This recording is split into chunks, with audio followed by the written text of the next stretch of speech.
All right, I think we're good for now. All right, so the Bigfoot thing.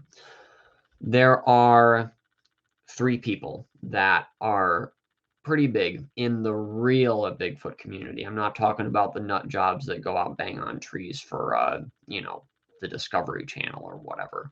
I'm talking about people like Dave Paulides, Robert Kryder, and then when you get into what they call the woo with Bigfoot, Robin McCray. All right, so Dave Paulides, whom I respect as a great investigator of the Missing 411 series.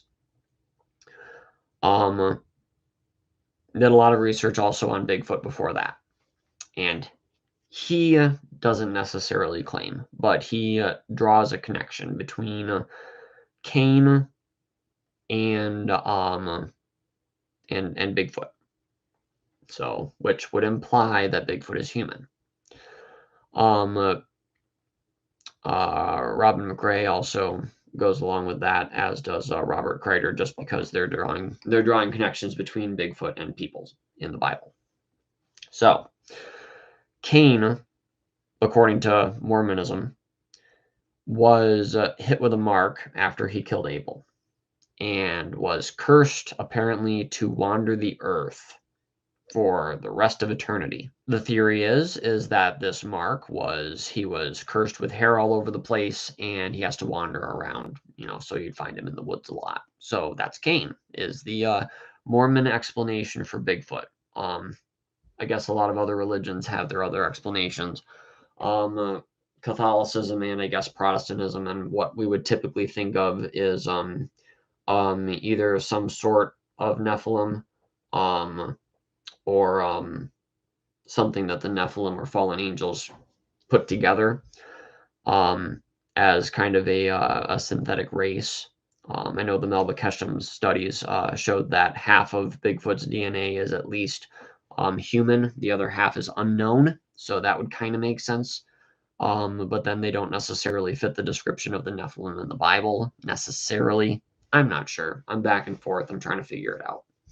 So that's where I would see Bigfoot in the Bible. I believe the Hindus, um, the Bhagavad Gita, um, that one mentions a hairy demon which lives in the woods, steals women once in a while, and apparently lives under the mountains.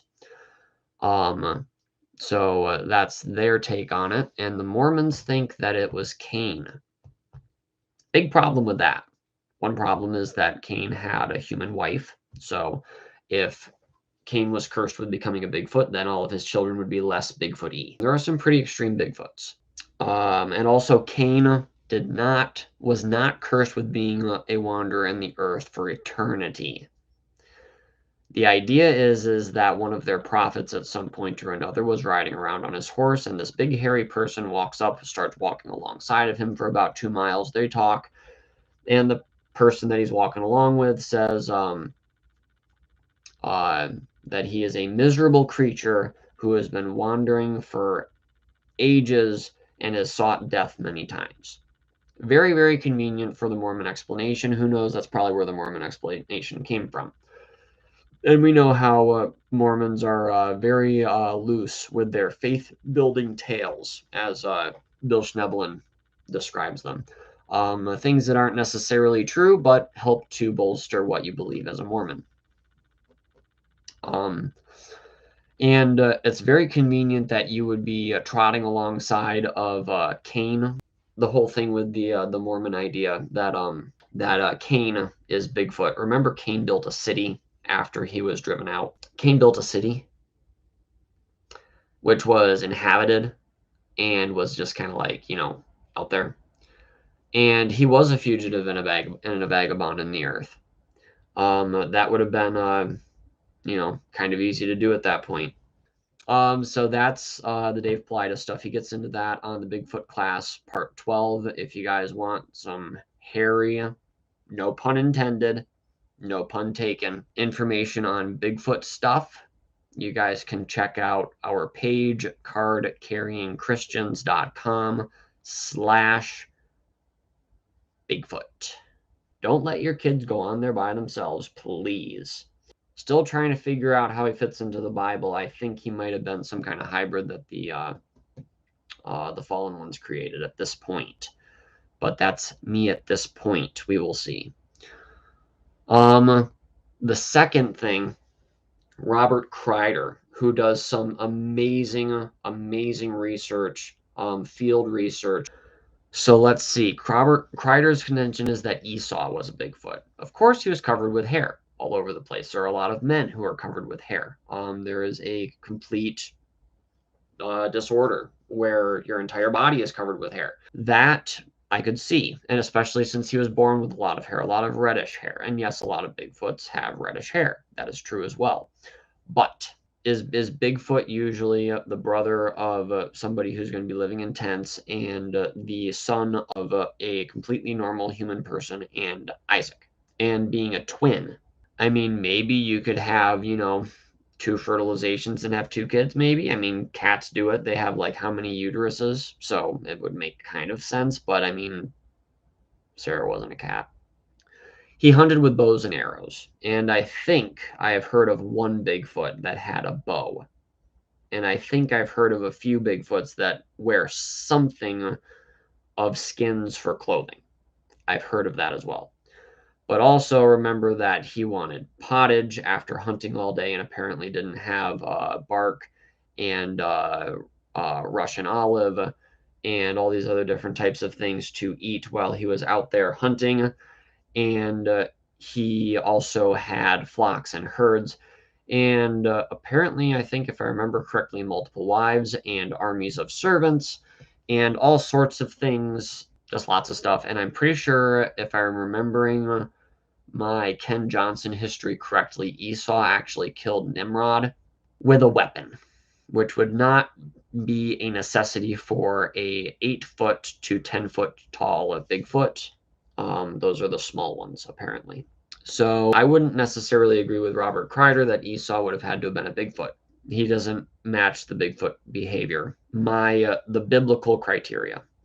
Also, Malachi says that God hated Esau. So I'm not sure that if you're going to be advocating for the Bigfoots being human, that you necessarily want to paint them as being hated by the God of the Bible. So that's one thing that Robert Kryder can kind of think about.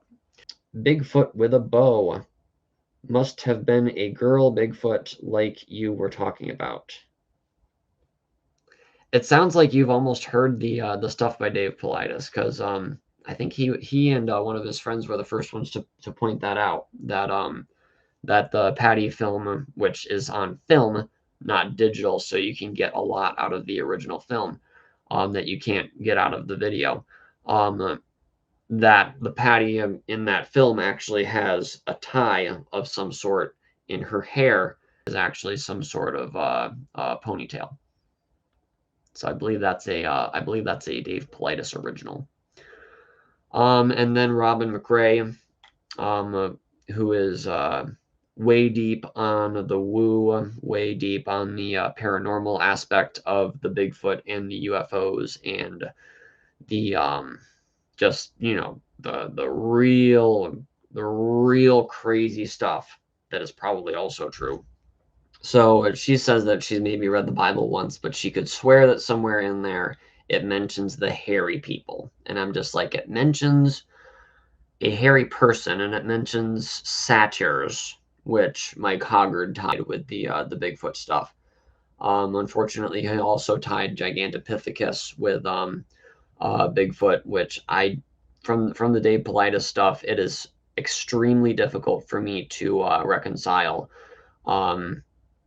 Bigfoot with a Gigantopithecus. That is just too much for me. First with the grasping feet, second with the minimal fossil evidence of Gigantopithecus, and third, the non-existent fossil evidence of Gigantopithecus in America. And fourth, Gigantopithecus apparently walked on all fours, which you apparently hardly see the foots do. Anyways, we will see. But as far as Bigfoot's connection with the Bible, so far, you guys know what I think of the Bigfoot's origins and stuff like this. potentially with a some kind of pre-flood Nephilim project. I do not know, but I will tell you one thing: there is more to Bigfoot than meets the eye, especially if he's wearing shoes. Anyways, broaden our minds at least a little bit and be a little bit more forgiving of people that disagree with us. That's another good thing that learning things that are a little bit outside of the box can do for you.